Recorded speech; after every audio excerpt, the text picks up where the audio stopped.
In this video, we will discuss about aggregate functions. What is aggregate function and why do we require aggregate functions and what are the types of aggregate functions? First, we'll go with what is aggregate functions. So if you want to calculate something as part of numeric, okay, we are going to use aggregate functions. Then when we are going to use aggregate functions, so as part of data warehousing or as part of ETL or as part of BI testing, so we are going to use aggregate functions most of the times. Like while testing data warehousing facts, that is aggregate facts, we are going to use aggregate functions in select list as part of ETL testing.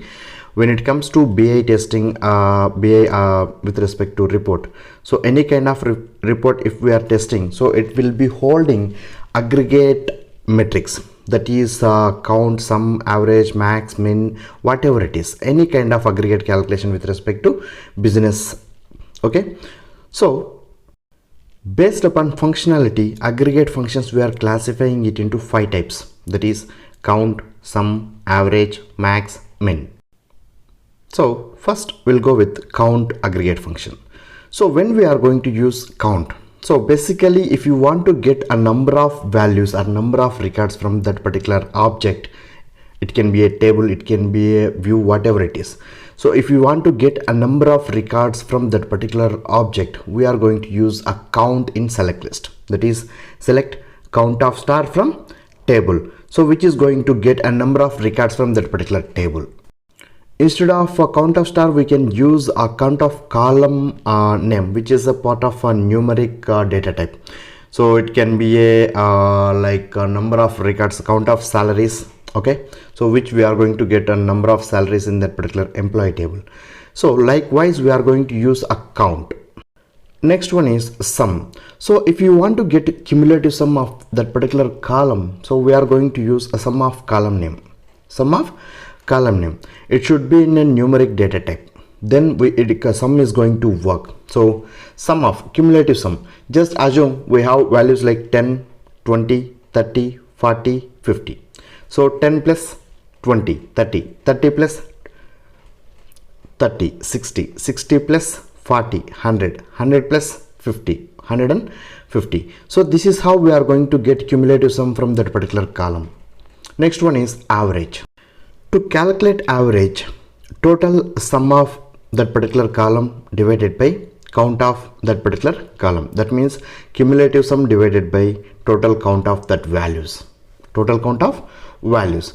Just assume we have total sum of we have values like 10, 20, 30, 40, 50. So total sum of these values is 150 and count of these values is 5. So 150 divided by 5. So this is how it is going to work with respect to average calculation. Next one is maximum. Next one is maximum. So if you want to get maximum value from that particular column, we are going to use max aggregate function. Max aggregate function. Just assume we have employee table and salaries like 10,000, 20,000, 30,000, 40,000 and 50,000. So if you can use select max of salary from employee table, so here we are going to get salary, maximum salary, that is 50,000, that is 50,000.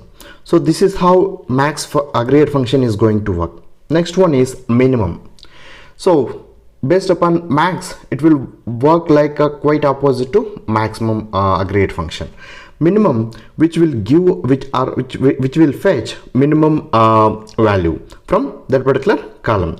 Just assume in employee table we have salary column 10,000, values like 10,000, 20,000, 30,000, 40,000 and 50,000.